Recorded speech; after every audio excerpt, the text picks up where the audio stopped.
Velkommen til dette tilfellet i Linda Liukas en ekvar bøkene Hello Ruby, så vi kan Hei Ruby fram. Vi får først, først om hun vil presentere seg selv ordentlig, men jeg kan ikke si at Linda Liukas forritare og hevundur, teknað og ja, hun sier så søvnene om Ruby som småjenta som opplever i til gandakenda telduheimin kan säga. Og ta i hånd Lukas som hevur presentera til showa ganska. Så blir det litt video her som for opptidget, så utsikker skilt alt skulle køyre det vel, så jeg finner video fra henne. Og så hon tøk til å svære på spurningen, ta i hånd li og Lukas må skjermen, og ta kom tids. Og hvis det ikke har spurninger, så vet jeg Birger 4 ganger. Og så vil det en samrøve mellom Birger og togjeren Henrik Jakobsen. Ja, det så alt og velkommen.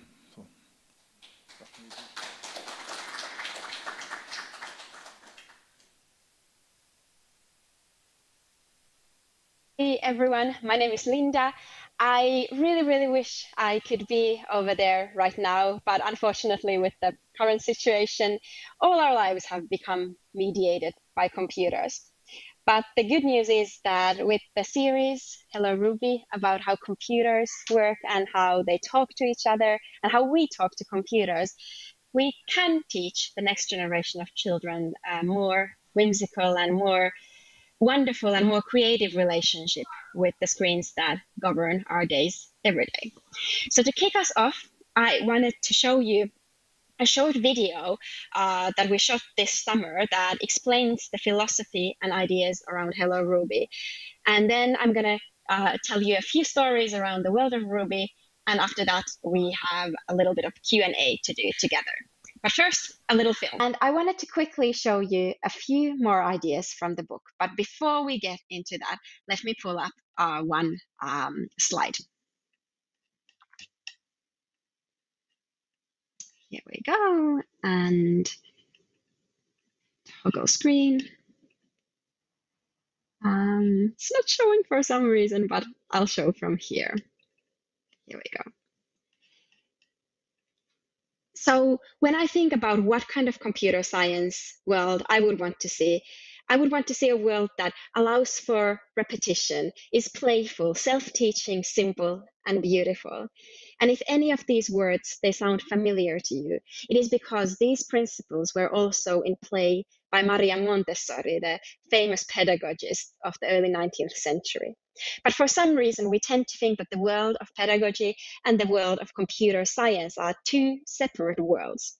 And that's why this book series exists, to take those big abstract ideas of computer science and make them tangible and playful by, for instance, making a computer out of cardboard like we do in one of the books. This here is a picture of a little Taiwanese boy who's learning about what the components inside of a computer do, inspired by this activity. And this here is a Swiss teacher called Annalena, who is learning about how computers, how computers work by making her mother, who's a seamstress, make the Ruby computer from different kinds of fabrics. And I really love the attention to detail she uses when she makes the computers, the USB ports, the mouse she created. And I think the important thing here to notice is that these kids who grow up with computer that you build yourself with activities and exercises like these, they will never be fearful about computers. And final story I want to share with you today. It has to do with the third Ruby book, and it has to do with the internet book. And one of the core ideas for me in making these books has been the idea that as long as we have vocabulary to describe what is happening around us, we are okay. And what I mean with that is a few years ago, I read this article on The Guardian And a bunch of British university researchers from Oxford or Cambridge, I can't remember which one, they were doing the study where they were showing British children 2 sets of pictures.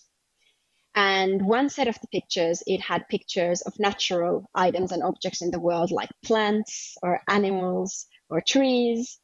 And the other set of pictures, it had pictures of Pokemon, those little characters in the very, very popular Nintendo game. And the researchers, they were baffled because by far the British children were much, much better at recognizing the Pokemon than the natural objects in the world. And this goes to say that the British children had more vocabulary to describe the Pikachu than the birch tree. They recognized better Bulbasaur than the badger. And British researchers were worried because what happens in our world if we don't have vocabulary to describe what is happening in it? And I worry about that too. In Finnish, where I'm from, we have 7 different kinds of words for snow. And more the next generation is losing those words because we don't have the kind of snow we used to have when I was a small girl. But I would argue this is not happening only in the technological world. I would say this is happening everywhere in the world, in the natural world and the technological world. And this means when we have something like, say, the internet, we tend to think we know what it means. It's like a suitcase word that packs a lot of information inside of it that we throw from one person to another, this suitcase of information, but we never unbox it, we never open the suitcase, and we never really discuss what these words mean. So take the word internet. There was once a little boy who came to me and said, Linda, is the internet a place? And I say, no. The internet is not a place. The internet is this global interconnected network of computers. You can think of it like the information superhighway, or you can say that it's the global village. You can go surfing online. And then I grow quiet and I realized that, oh my goodness, I sound like a kid of the 1990s. This child, he has never heard the disconnect sound of a modem. The internet is something invisible everywhere around him, and he needs new metaphors to describe what the internet is. And so that's why in the 3rd book, the children, they build a snow internet. And I start by explaining that the internet is the physical side of things. It's the fiber optic cables that go from the bottom of the sea, from here, all the way to space. It's the servers that store data about us. But that's not what internet is only. The internet is also software. It's the protocols and software that defines how data travels around the world 8 times in a second, really quickly. But that's not all the internet is either. Because the internet is also cat videos, funny memes, Gangnam styles, silly TikTok dances, all of the creativity that happens when the 6 billion of us can have a conversation together. And I think this is your challenge as educators and parents and kids trying to navigate your way in today's technology. It's not only hardware, it's not only software, and it's not only the societal impact technology is having. It's all the free things that are happening at the exact same time and changing all the time that you need to be addressing when you're teaching about technology. And those were a few thoughts to get us going into the discussions. I'm really excited and happy that there's now a new version of this book. And I would love to hear if there are any questions.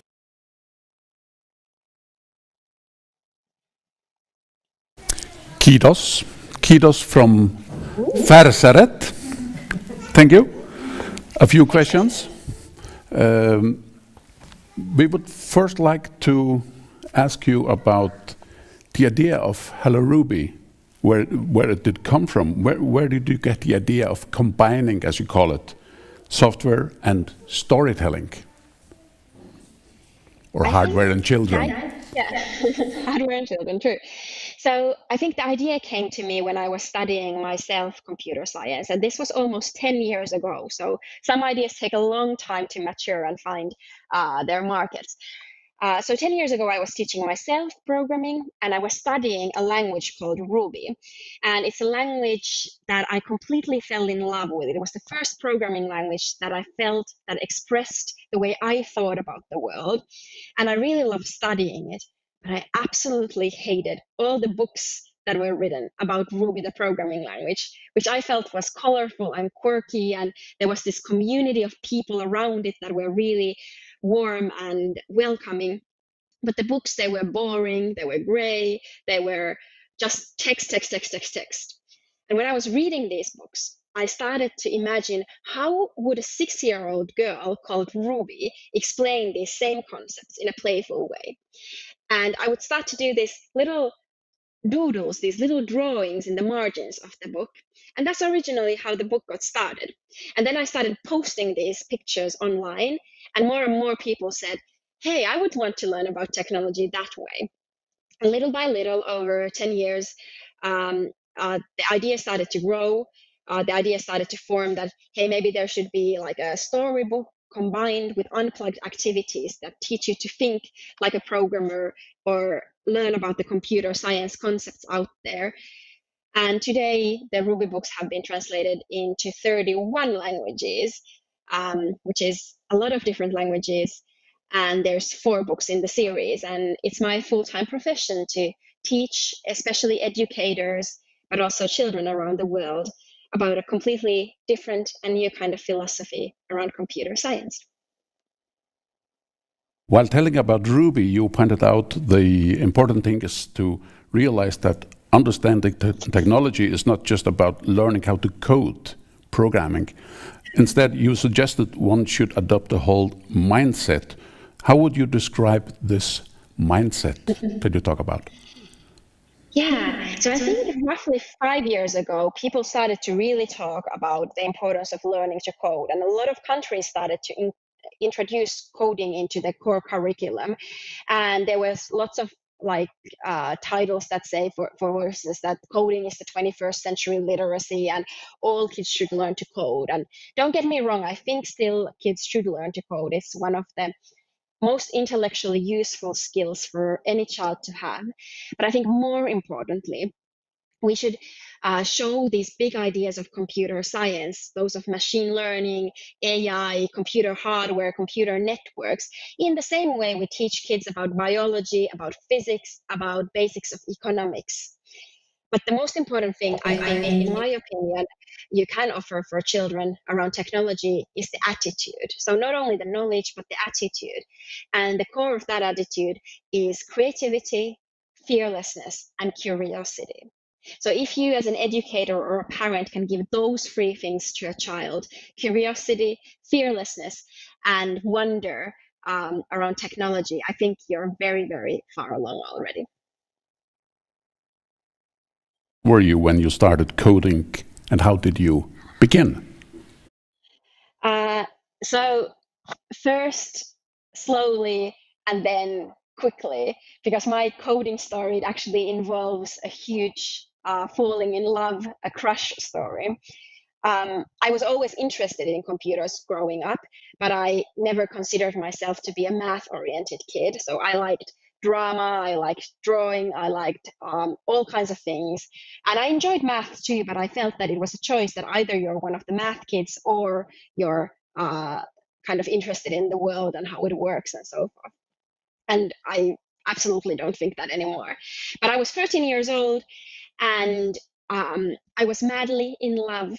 I had my first big teenage girl crush, and the crush happened to be on an older man. And the crush was the then vice president, this is in 2001, Al Gore of United States. And he had just lost the election, a little bit like the big elections we just had in the States. And for some reason, I completely obsessed over him. It was actually, I think, a little bit before the elections that I started obsessing over him. And at the time, you could still find almost everything that had been written about him online. And I decided to make the very first, and I think also the very last website about Al Gore in Finnish. It was called My Gore. And because there was no Instagram, there was no TikTok, there was no Facebook, the only way I could express all of this enthusiasm and excitement and creativity that I felt for this vice president was by learning to code. And as a result, programming for me has always been a tool of self-expression and a tool of problem solving. But it took me almost 10 years after starting at the age of 13 to get back into programming, because most of the pathways into programming never highlighted these aspects of self-expression and problem solving. They talked about something completely different. So I was 23 then when I was in California studying, and then I ran into this programming language called Ruby that I described earlier. And that's how I fell in love with programming again. Convenient truth. Yes. Well, you said everyone has a book that made the world seem beautiful and full of possibility. What was yours? Book. I think growing up, I never really appreciated the Scandinavian storytelling tradition we have. I'm not 100% sure about Faroe Islands, but I think in Finland and in Sweden at least, we have this tradition of very strong female characters. And a lot of people come to me in the United States and in Japan and say, like, how come you have a little girl as the main protagonist of the book? Like, that's a really brave choice. And then I think about Little Moo from Moominster, like red-haired, sneaky little girl. Or I think about Pippi Longstockings. And I feel like I grew up with these very strong female characters that influenced the way I experienced the world, and that made it seem possible that I could do anything and be anything. And in some ways, I want Ruby to be that for the next generation. I want them to see that there are these strong stories and characters about programmers and computer scientists that just come from all walks of life.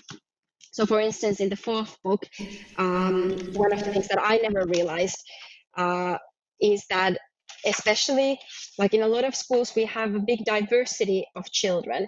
So in the fourth book, we have Ruby's friends from her school class, and we can see that there's a little bit more skin colors and different kinds of children out there. And I think this is honestly the role of children's literature. Is to tell stories that help us situate ourselves. It helps us to understand each other, and it helps us to understand the world around us. And that is the power of storytelling, in my opinion. You were mentioned Finland several times, and Tua Jansson and so on. But I can see Wes Anderson is in the bookshelf. Yes. But does coming from Finland influence your work in any way? Yeah, I've wondered about this a lot, and especially in recent years, because I've spent the last pretty much 5 years traveling roughly 180 days around the world, a lot in Japan, in China, in the States, in Australia, in cultures that are very different from mine. And I would say that it does influence me, because when I travel in the East, there's a big focus on competition. There's a big focus on achievement and kids memorizing things. And it always feels very unnatural to me, because I've, as mentioned, always felt that there is this playful and exploratory side of programming. And then I look at the Finnish educational system that has very little to do with assessment and standardized testing and like controlling the teacher and what they do. And it has a lot to do with playfulness, with imagination, with all of these qualities that I think show in my work. And then the other thing I've always felt from Finland that influences my work is our open source culture.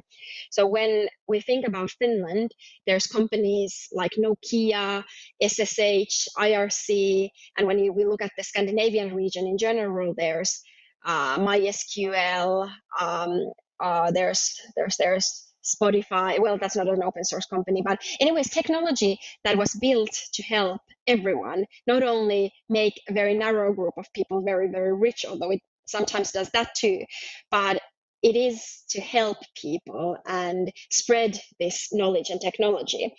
And I think that has something to do with kind of the social democratic nature of Scandinavian countries, that we feel that we are so small that we need to lift everyone equally up, instead of trying to like work with a few superstars out there.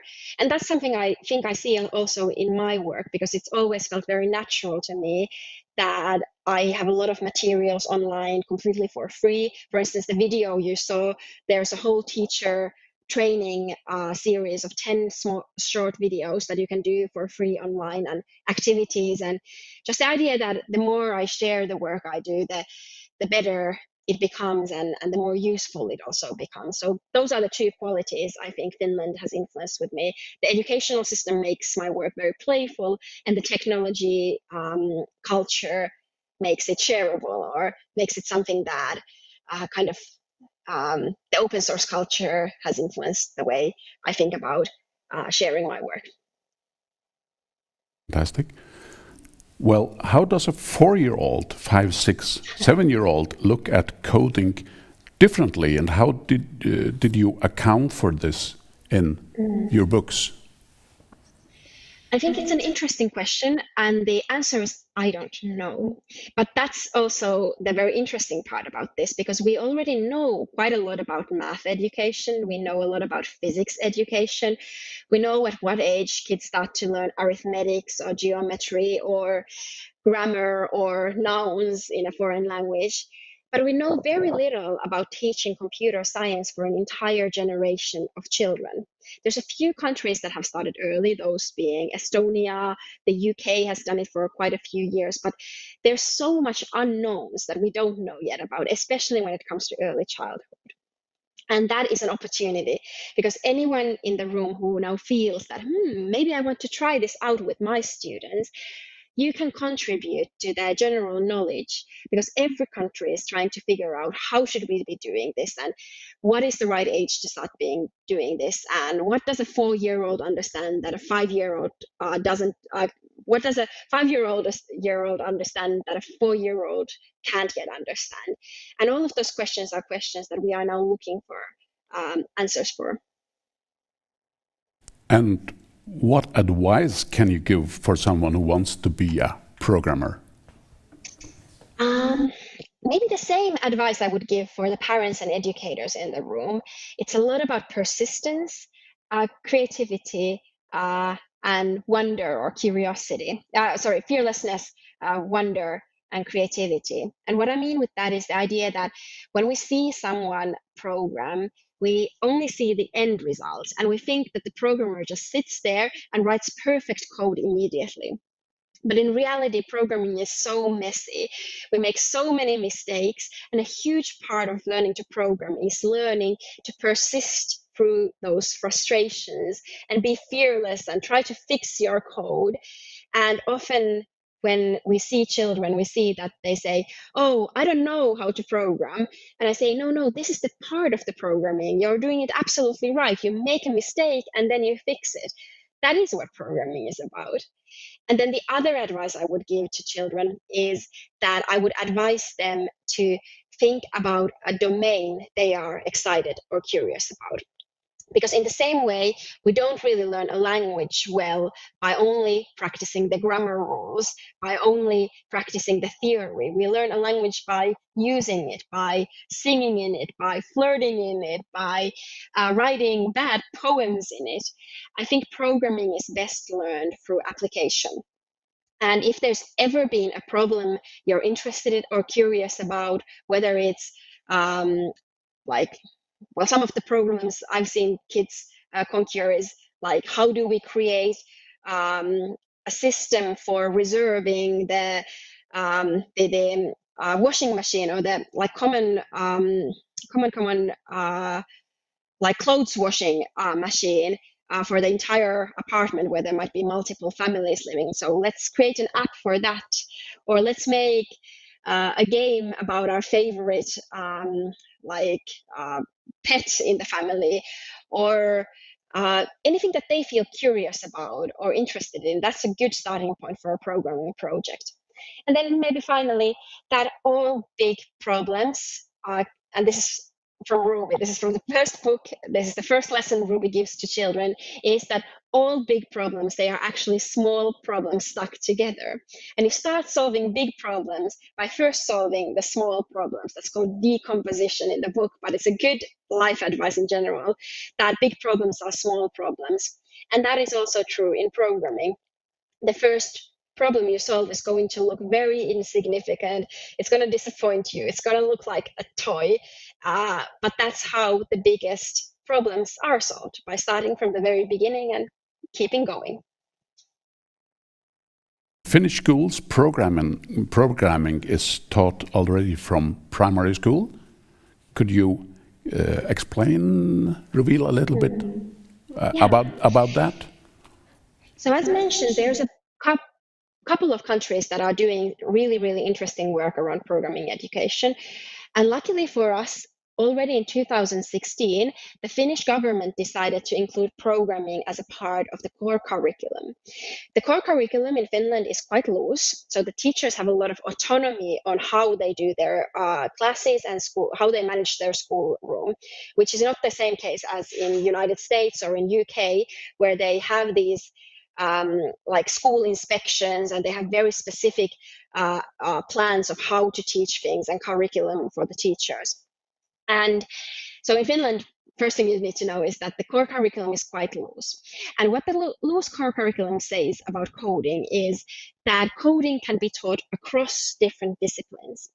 And it states something like, in the first 2 grades, children learn programming through play. They learn about the concept of sequence, that you break down a problem into the right order. They learn about the concept of selection, that if this happens, do this, else do that. And then they learn about the concept of repetition, so repeating the instruction a certain number of times. And I think that's pretty much about it. So they learn about the very basic ideas of programming through play and spread across different disciplines. And in practice, it's often math education where the children try out programming, but the teacher has autonomy, so they can decide that, hey, I'm going to teach programming as part of my biology classes, or as part of physical education, or as part of drama education. So it's up to the teacher. And we've been doing this for 4 years now, and there's a very active teacher network in Finland that shares a lot of these best practices. And I think this is one of the keys to why it has worked quite well, is that instead of centrally thinking about a curriculum and thinking it over and over and over again, we started to pretty quickly experiment with real teachers. And the Ministry of Education, they offer this little reimbursement, or this little grant money for these master teachers that we call them. Each school has this digitalization master teacher, and they have a little bit of extra budget to learn and keep in contact with a network of other master teachers. And then their role is to spread this information and knowledge and best practices across the school. And this makes it a very grassroots and teacher-driven initiative. And I think the good news is that we have some amazing teachers who do very, very innovative things. And the bad news is that in some very small schools, for instance, there might not be a teacher who's very involved in all of this. So the progress is a little bit evenly spread. But we're working on making sure that every school has one of these master teachers who is a part of this network. Would you perhaps say that Finland has the best coding education in the world? No? Give us a nod of... No. So I think every country has a specialty when it comes to coding education, and it really depends. Like I said in the beginning, that it's not only about teaching software, it's not only about teaching hardware, and it's not only about teaching the societal impact that software and technology is having. I think it's all 3 of these, and that's why the culture and values of countries are so intertwined. So I'll give you a few examples. What I love about Finland is the playful approach we introduced to programming, but in UK, what I really love about their way of doing computer science and programming and computing education is that they bring their rich history. So they talk about Ada Lovelace and Charles Babbage, the original inventors of computers. They talk about Sir Tim Berners-Lee, and they just bring all of this wealth of history they have around technology into their education. In Korea, I think they are doing phenomenally interesting work around teaching these very modern topics like what is artificial intelligence or what is 5G, or like very sort of interesting branches of robotics. And that's because their Ministry of Education and their Ministry of Economy are working together on creating this curriculum, and it works for them. And then finally, maybe last example is the US, which is a very diverse country, but they put a lot of effort into standardizing and making sure that there's a framework that each of the different states that decide on how their educational system works can understand, and that they have a shared language. And as an educator, it's been really interesting and important for me to study these frameworks. And it's so, so valuable that someone has put all of this work into explaining exactly what is an algorithm and so forth. So I think all of these different aspects show the strengths of the country. And that means that I think every country needs to have this discussion among themselves, like what kind of students we want to raise, what kind of citizens we want to have, and through that decide what kind of computing curriculum we want to create. And that means, as much as I would nationalistically want to say that Finland has the best curriculum, I think Finland has the best curriculum for Finland. For someone else, it might be a complete disaster. Interesting. You said if coding is the new language, it is necessary to teach poetry, not grammar. Could you explain what you meant by programming poetry? So this goes back a little bit to how we learn, and what I meant with programming being the new language, the new kind of universal language that everyone should be speaking as their first foreign language, like some of their journalists say. I think it's, again, not enough to teach only the grammar lessons, to teach the theory of things, but we should be grounding our teaching in practice and showing how learning not only these vocabularies and concepts and memorizing them, but really like learning the poetry of coding, the way we can express ourselves, the way we can solve problems. And I think teaching in many ways is an art form.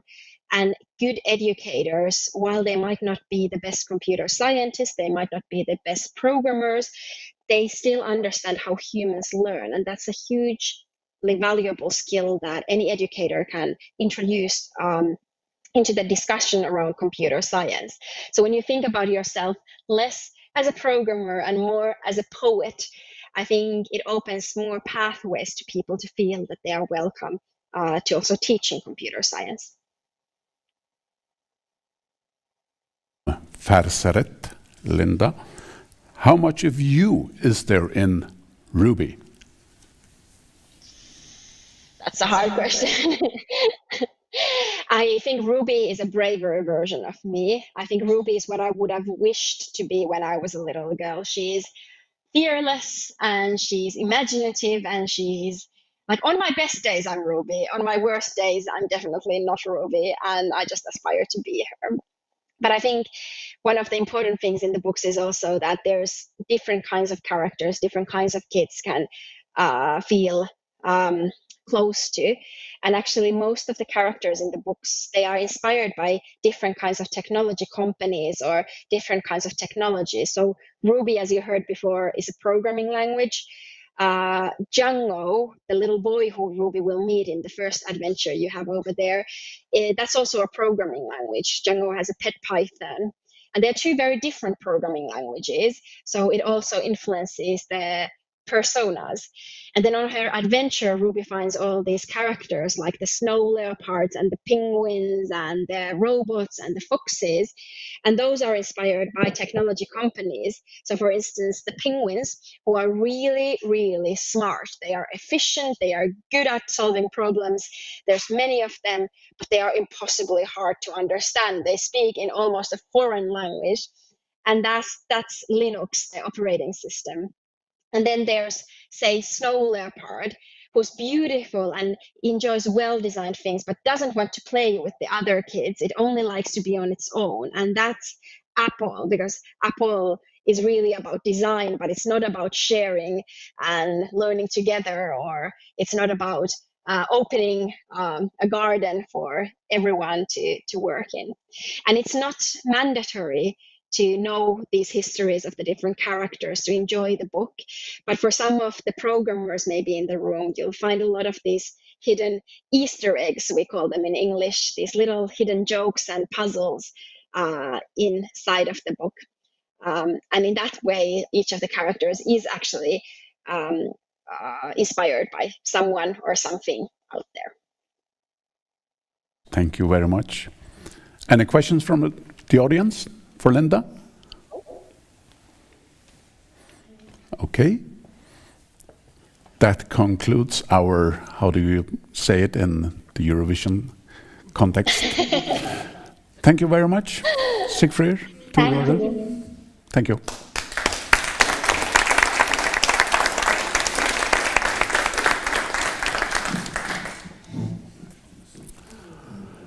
Yes, thank you, Linda. I just have one small question before we come to this. You mentioned the Easter eggs, and I imagine that some of them are easier to how do you say, easier to find in English. I definitely know that some of the translation to Faroese was difficult to get these double meanings. Is it the same in like from English to Finnish? Can you hear me? Yeah, yes. Perfect. So the translation is a huge effort, and I would like to first thank you, Faroese translator, because it's never easy. I've spoken with most of the translators of the Ruby books, and they become so inventive, and they need to often invent vocabulary that doesn't even exist, because computer science is often in English. And I spoke with the Latvian translator of Ruby, and she needed to invent entire terms and entire expressions around technology that just weren't there yet. So that's a huge effort. I've made this little guide for the translators. I don't know if you've seen it, but especially in the early days, that tried to kind of highlight some of the jokes or the Easter eggs. But as mentioned, you can definitely enjoy the book as it is. And I've always felt that reading the different translations, I actually have here, well, not all of them, but some of them, like just seeing the languages and how they play out. And this is, I think, the Thai version of the book is really, really interesting and valuable. And I don't know, I really look forward to trying to understand a little bit about the new book you guys have over there when I receive it. So thank you again for the translator. This is not an easy book to translate. Thank you once again. Yeah, there's still no questions here. No, we will continue here because we will have a Q&A with the translator. And yeah, you're very welcome to stay. But thank you. Up to you. Okay. Yeah. Okay.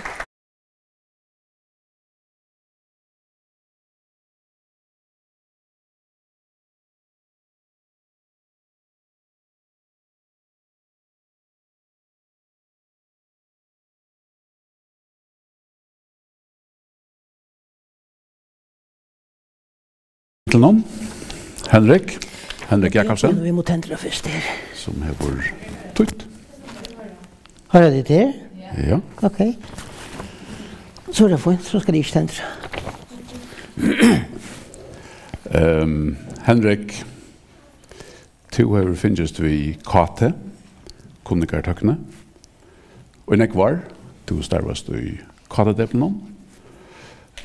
Kvejan tøyn ahu fyrir kate kommen? Kate ikke nødt tøkne. Det så mye lenge siden, så jeg midt i skjedjøren, da vi ikke lærere skulle ta fikk setre enn telto, og vi som løs og lærere skulle ta angstes i notter, og vi syndene skulle slippe suttjetta vid omtre som vi og hermedlen slupp vi at kåta et syntor, og tannkåtagen minnes det ikke annet, men vi skulle legge noen tøl sammen, og som roper så velværen jeg her, så det nøyet at tåse øyla neft vi teltene, og ta forrita som jeg fikk gjort, ta kortet som etter sørsta som da vi får heim den dagen, og da vi møtte etter morgen etter, ta kortet stadig vekk til at jeg hei, og nå skulle jeg ikke gjort den feilen, men en lærdomsproblematikk som gjør det at jeg hei kunde fortsette vi å finne til og hvordan vi skulle få forrita at stegge etter, så til hele 45 år gammelt, så jeg ta i kate var mer moderne, ta leibien og kate bildene, og jeg heldig at jeg var riende så gjerne. Oi. Og det Ruby. Og det Ruby, ja. Ruby. Hvordan kom hon og tøyna lei og fikk til ahuan ui? Hesen bókaprodukten. Jeg arbeidde i katedeppelen, og her var det så at det var områdende at blev vi at menna den foreløyga, og her med landa var vi da bedt og til læringsfestival, og bedt bedt og bedt til en messa i London som viser fram katetøkning og undervisning, kanskje den største i verden. Første år i januarmåned. Ja. Og Danmarks læringsfestival nekka lyknande som i Danmark. Og hun taler i et opplegg beia bedt og av Danmarks læringsfestival.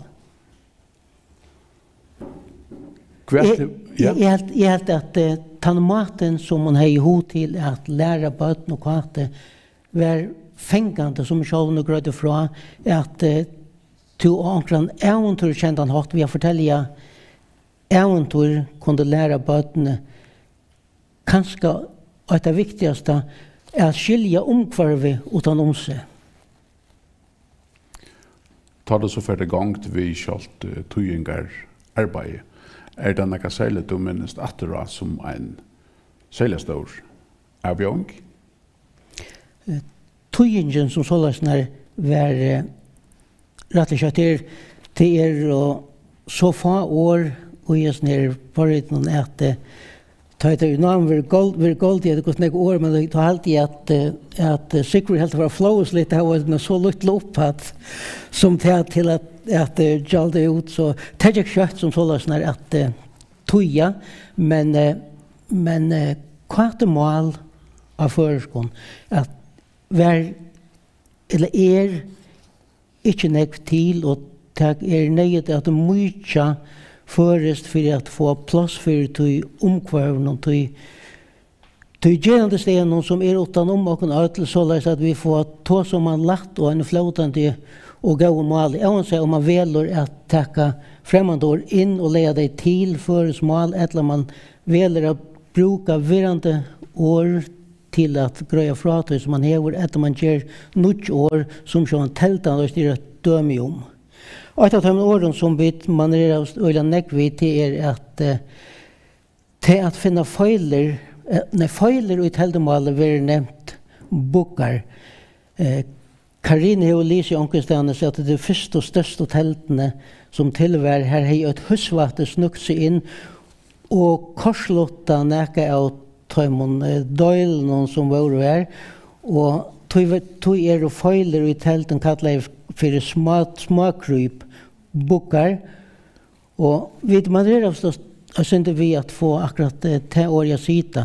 Jeg begynner vi ta i 23 og 40 år siden, ta i teltene våre nødkjær, våre trobløkene akkurat som, men ta valde man att kalla det för Louis till skötning li utåt. Vi halte att flest av som arbetar och öknen säger bokar och vi valde att jag brukar ordet bokar. Det gör stort lite att hon grovar under sången efter boken.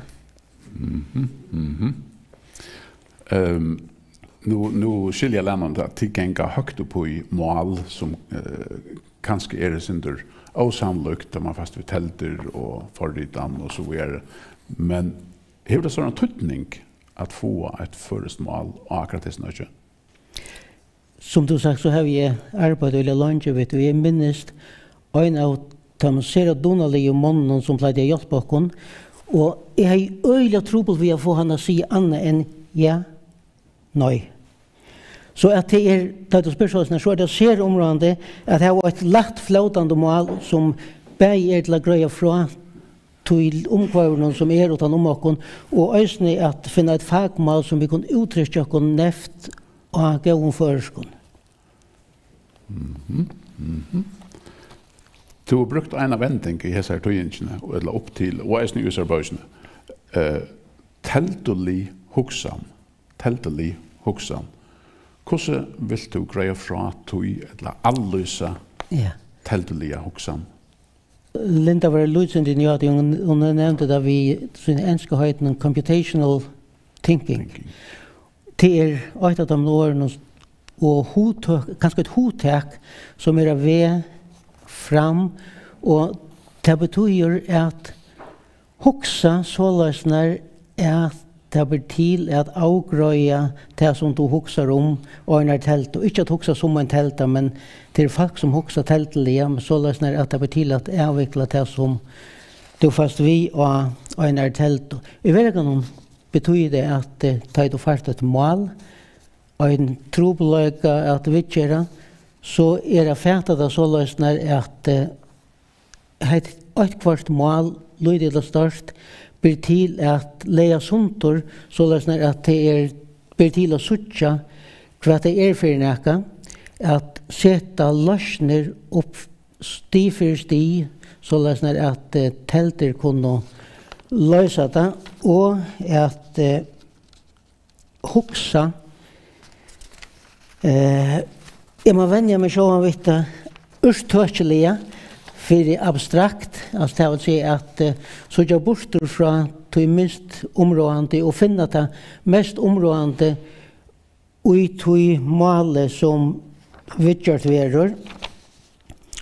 Og så gjerne at sørger for å finne en løsning sti for sti, så løsner at det blir til at løse det en telt. Jeg halte at vi enda vi har brukt år i algoritmer, og eisini ångstes inn i telten, og det gjort framman undan og i råkningboka skipene som man har haft og i Noame.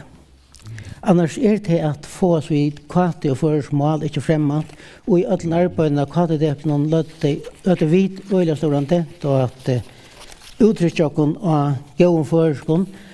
Einafnar vi var inne i kampstelle og hadde opplegg for dem som underviste og av minneskolen av kampstelle. Da var en av lærerne her som tog og jeg kunne søye og si «Omkant har vi hørt nekran tåsa så flåtande av førskon om kvarte». Så det områdende at det gjør seg avmak vi tog. Her som burde vi nesten klappa for. Og de som fylger vi vita at heimasundja malran og gata fra man undan uridi her av lunge vir listar vi teldåren. Ja. Og annars atter til teltlige hugsan, det mer enn år fra tog at det første oppskottet kom til at malrai sier at når jeg var 69 hugsa tingene vel i jøkken og gjør det nye stod om at året teltlige hugsan var det rette å bruke.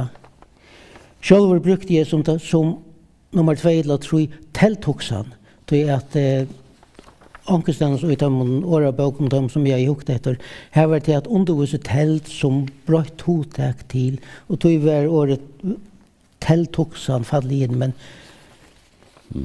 den faglige, måslige foreløgjen sier at rettast at bruke teltlig hugsan. Innanför imsa listagrannar och vändningar som kill your darlings. Det nekrar darlings, eller det kventsjensord, nekrar darlings, jeg vet ikke, som du måtte godtaka at det var brøtt, stryka. Men de har vel at det kventsjensord, så vi kunne godt ha nekrar darlings. Ja. Det har vi arbeidt så løs vi bøkene og i flere stigen, flere løven og på nekvar imsa matar så løs at ta vi ta vent som åren nekra ferierna så har vi alltid kunnat samst om jag har brukt akkurat. Så själva det har alla togina varit en spårning om att släppa och täcka tillsyn till som faller frejast. Det uppgåvan är varit att få ett så flödande mål som är höskande tillböten så att nämnast att jag är i hetsfören till inte att säga kvar darling så jag var nöjd att killa men hellre att säga att han som minst att det slappar behalta. Här och i tid och tosar om bolska variabler så är det antingen sanner eller fastjer. Och här var rötter framme som sa att det räknar på skipan då har man inte brukt fast men osatt. Här runt jag sätter hälarna och i således att ta slapp att vara att öta satt och fast och inte satt och osatt. Det minns det bättre det som slapp att behalta det här. Adenta Henrik, vi tar då Linda i Finland till säga att till mer än händan ena boken till om Ruby. Först tog att halta fram att toja finsko Linda och hennes böcker om Ruby. Tar man vill biten av sån för nöjda så släpps det inte så hånger man åt dig. Och jag hade att som en salut så kunde vi läsa och lyda petti av första utgåva av de böckerna som vi formansens löve. Ja. Här hon har kallat affär in i en telto. Jag har i utskottet affär in i telten i ett affär innan telta kan det ösna i öta som till att spela sig vi. Ruby sitter ensam med Linne. Hon är väldigt ring och lär men nu battna läge. Pappa är lovar Ruby att täppa i skulle spela telto. Men nu är han inte inne. Pappa har lovat det. Så jag får bara själva spela telto, säger Ruby. Och så får en kvicklig in i skriftstående att pappa synen. Ruby tändrar teltna och Lur kommer i skudjan. Hon gör sig omäk och skriva rätta lögnjöre. Litlar Ruby 8080 och så klickar hon. Inte händer. Ruby klickar attor. Ruby klickar attor av muserna och ryster henne så är syntor. Bytta tälta mulmar hon. Knappliga säger lilla kvida muserna och syntor snoddande. Tältan är i oläge. Kvart följer henne? Vysen svärar inte på munnen, säger musen. Vysen är plöjt alltid att vara gott tajme. Men nu är han borta. Det kan inte. Det är inte sagt att detta för att lyckas ta någon äventyr.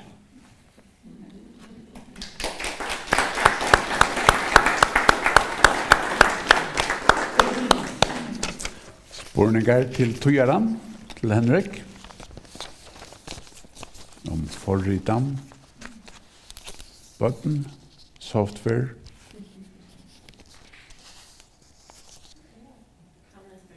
Karina? Du har gått bara fram här.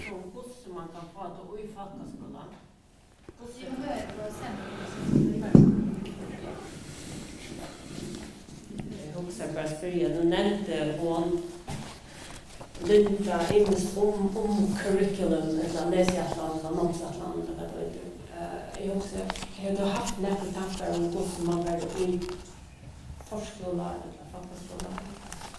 Alltså ja, jag har inte börjat i samband vid tujingen haft några tankar om det, men vid att jag jobbar vid kvart i undervisningen ekvar så har vi ju haft några tankar om hur det fast kvart in i undervisningen. Och det är för så det som gör det att jag var över i tog som Linda Liukas säger om hövet till en lekande av en tydelig hatt at lære om hver vi okkara.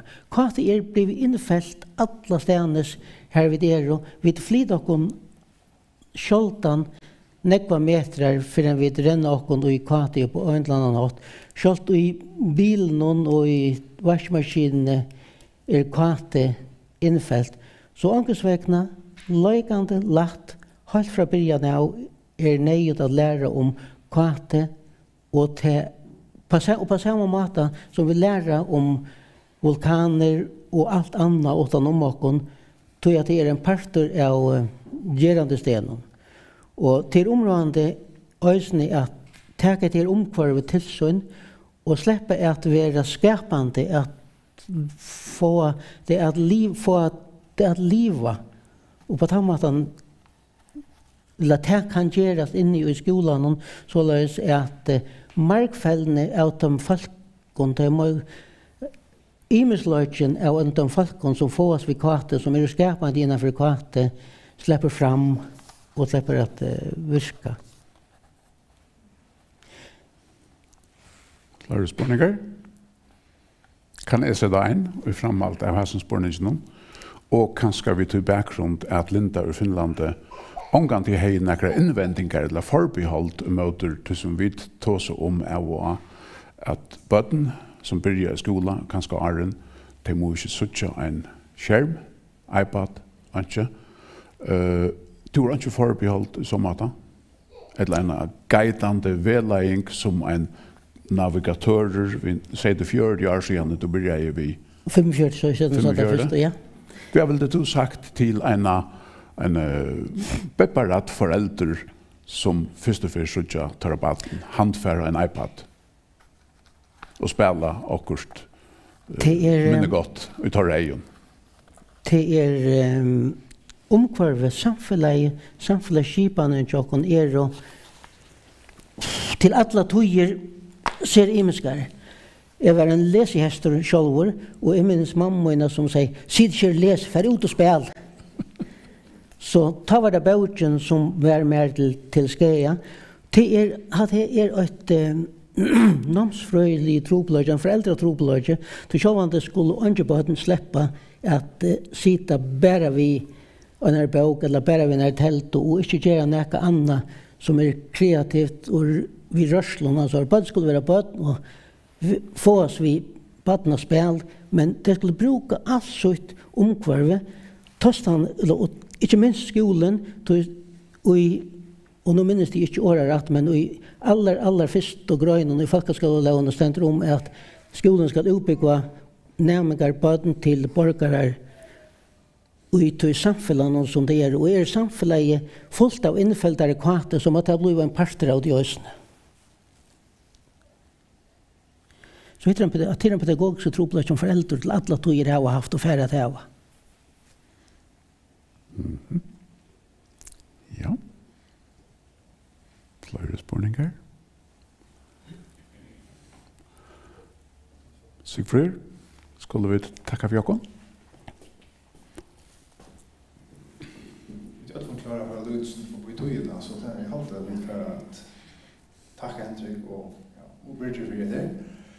Och då snackar vi med upp här och ja, annars om bøtjene kan man säga som nu Linda enda vi säga att det ju en frase så det du behöver inte lära koda det är det som är som en barnabók och så är det då det två här så att man måste det här uppgifter på då lära koda utan att bruka så alltså utan att börja tälla utan att sila nästan fram för själv så det är också det här är också rättligt speciellt vill säga så nu går man bara att det är inte bruk att passa för tjejerna och det betyder tjejerna nu lite rakt i det just och så pratar vi det så att det bara då det där han måste mycket borde komma vi i Bókaframløga just så där då när det kommer då på ja tack för